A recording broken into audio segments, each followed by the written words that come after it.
Olá pessoal, tudo jóia? Como é que estamos? Não sei em que momento é que você vai assistir esse vídeo, né? Se é começo de ano, meio de ano, fim de ano. Mas tem um tema que, para mim, ele é sempre muito atual. E tá ligado, você se já me acompanha sabe, eu gosto de falar aqui sobre inteligência emocional e inteligência espiritual. E o que eu tenho acompanhado, por isso vim aqui gravar para vocês, né? É muita coisa, muito conteúdo fake a respeito disso, sabe? É mais ou menos como a promessa de que a gente vai ter vida boa se a gente morrer e for pro céu, sabe assim? Então, eu acho que é super importante que a gente, claro, cada um tem sua fé e respeite a fé uns dos outros, mas eu gosto de pensar que se a gente está tendo uma experiência consciencial aqui, agora, isso é importante, sabe? Isso é importante, porque é importante esperança, é importante esperançar, é importante ter fé, mas é importante a gente olhar para aquilo que a gente está vivendo no hoje, porque e se aquilo que a gente está vivendo no hoje intensamente se prolongar por muito tempo, e se essa for a experiência que continua, sabe? E se existir aquilo que algumas religiões, inclusive orientais, falam, né, que são níveis de evolução, níveis de compreensão, níveis de clareza espiritual. E se isso realmente existir e for justamente aquilo que a gente está expressando aqui agora, aquilo que a gente vive como verdade absoluta e não aquilo que a gente mostra para o mundo, sabe? Mas aquilo que realmente nos traduz na nossa totalidade. E se for isso que realmente vai definir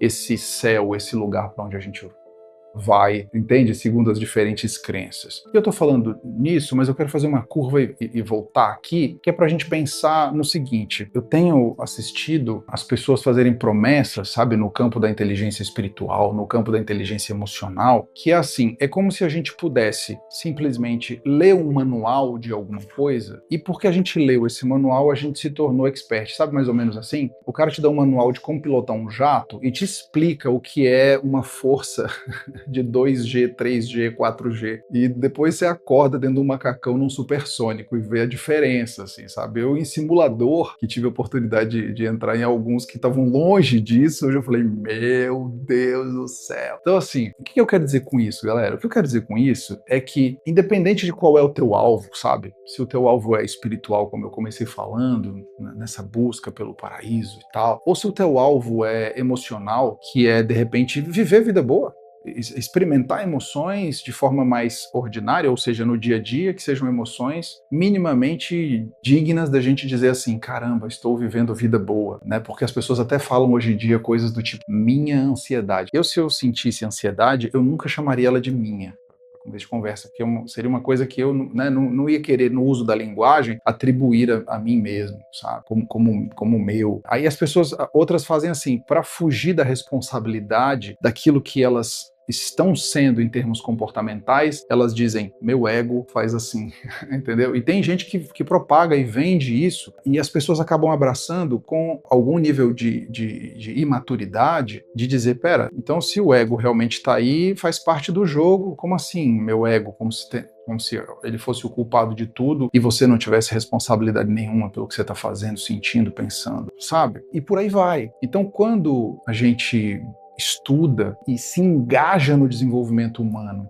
de múltiplas inteligências como eu fiz, a coisa mais importante, a número um, é a gente entender o seguinte: inteligência emocional e inteligência espiritual não pode ser uma coisa para ser vivida nem na universidade e nem na religião, em nenhum desses dois lugares. É preciso, se a gente realmente quer experimentar a existência humana com essas inteligências verdadeiramente presentes na vida da gente, isso tem que fazer parte do nosso vocabulário, isso tem que fazer parte do nosso imaginário, isso tem que fazer parte do nosso cotidiano. Tem até uma disciplina hoje, até para vocês terem uma ideia, né, como a academia se apropria desses saberes e logo legitima isso e tal. Tem uma disciplina hoje importantíssima na teologia, chamada teologia vivida ou espiritualidade vivida, que é justamente para estudar esse fenômeno, que não é fenômeno, é a própria vida, mas enfim, que está presente na realidade e que a gente, atentos, conversando com a realidade, ali sim, a gente consegue experienciar, nominar, sabe, marcar a nossa vida, a nossa alma, o nosso ser numa trajetória existencial que tem a ver com emoções, que tem a ver com espiritualidade. Tem até conceitos interessantíssimos, ok? Né? A academia serve para isso, para nos apresentar conceitos. A religião também, para nos colocar em níveis de experimentação e de convivência.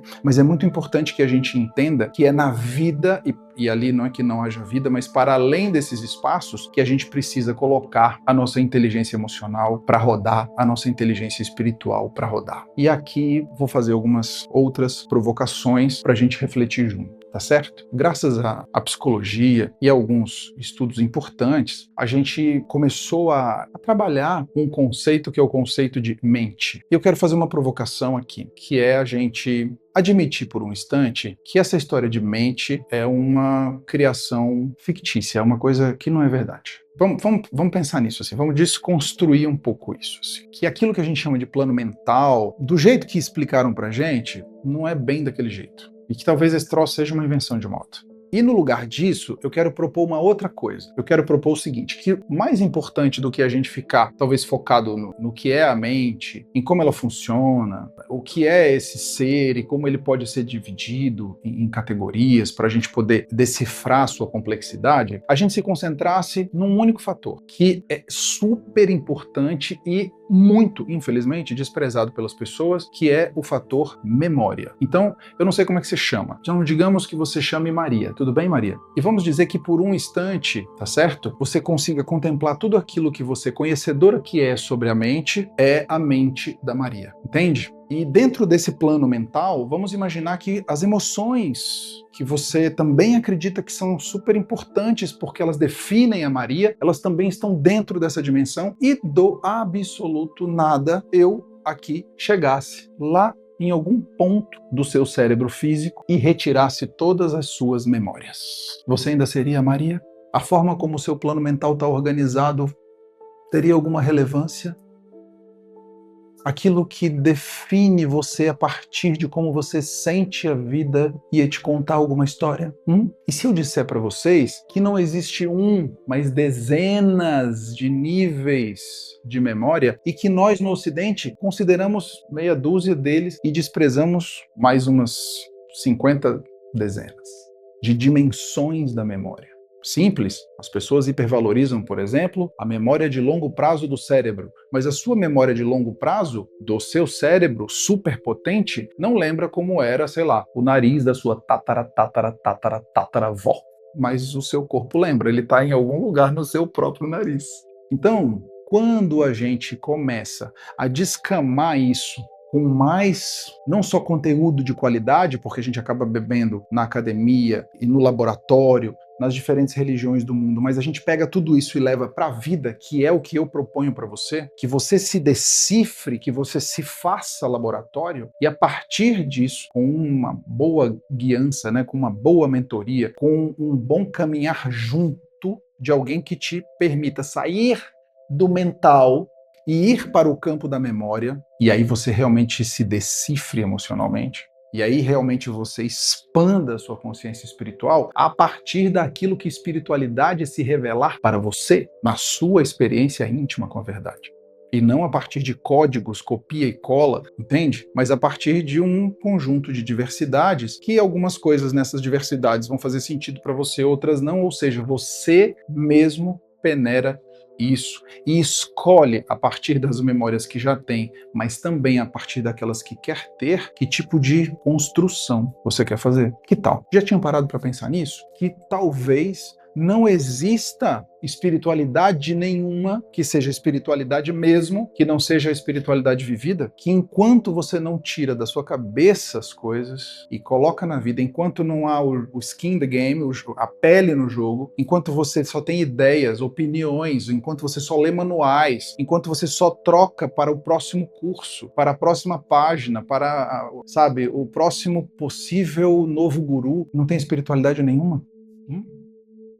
Enquanto você não constrói histórias, como eu construí, por exemplo, nos meus estudos com a ayahuasca, em que eu fui até comunidades e vivi experiências com essas comunidades que são do ponto de vista ordinário, natural, de contar histórias impossíveis. E de repente ter acesso a pessoas que têm uma sabedoria e que têm uma capacidade espiritual que a gente não encontra narrada em livro nenhum. E pessoas que nunca tiveram acesso à cultura, material. Capazes de se comunicar pelo pensamento, de se deslocar quilômetros e quilômetros e saber em detalhes tudo o que está acontecendo em diferentes lugares do planeta. E a gente como pesquisador, a gente como mentes céticas, se a gente quiser voltar, né, para a ideia da mente, ali para olhar para aqueles fenômenos a partir do olhar da ciência e entender quando o ser humano entra por completo na espiritualidade, ela é outra. Que quando a gente realmente se envolve inteiramente nas relações, a inteligência emocional é outra, entende? E a partir daí, a gente está falando de todas as relações. Não é só a relação homem-mulher, enfim, a relação de amor, entende? Mas é a relação, inclusive, daquilo que você cria no mundo. Quantas pessoas detestam seus trabalhos, quantas pessoas detestam as pessoas com as quais elas convivem em ambientes comunitários, em grupos de trabalho, enfim, sabe? Que corpo emocional é esse que você está somando ao seu próprio corpo? E aí você, talvez, emocionalmente preso na sua mente, tendo ideias sobre como sua vida poderia ser, tendo ideias como as suas emoções poderiam ser, tendo ideias como as suas fantasias poderiam ser, mas você não vive nada disso. Você não sente nada disso. Então, a minha proposta, o meu convite às pessoas que ingressam na nossa comunidade, as que buscam os nossos cursos, etc., é algo extremamente customizado, sabe? Assim, embora algumas vivências que a gente faça sejam em grupo, elas são altamente customizadas porque elas estão relacionadas com isso, sabe? É a gente ser livre quando a gente se reconhece livre. E a gente se escreve a si mesmo. Que páginas você tem escrito? Sobre o quê? Que emoções tem nessas páginas? Quais são os símbolos que você conhece aqui, ó, na sua mente, que eles realmente refletem a vida que você já é, ou a vida que você quer ser, ou as potências que você quer que surjam em você e que apareçam no mundo e que impactem a vida e que mudem não só a tua, mas talvez outras vidas. Se é que é isso que você quer, porque talvez não seja, talvez seja outra coisa. Mas que espiritualidade é a que você vive? De verdade, assim, sabe? Não é só sobre a sua fé, se você é cristão em Jesus, não é isso. É como ela movimenta as tuas escolhas diárias e como você realmente é capaz de ser testemunho disso e não de dar testemunho sobre isso. Se você pudesse colocar numa bandeja de prata as memórias que melhor definem as tuas emoções e a tua espiritualidade, o que a gente enxergaria? É sobre isso que eu gosto de falar, é sobre esse tipo de inteligência que eu gosto de partilhar.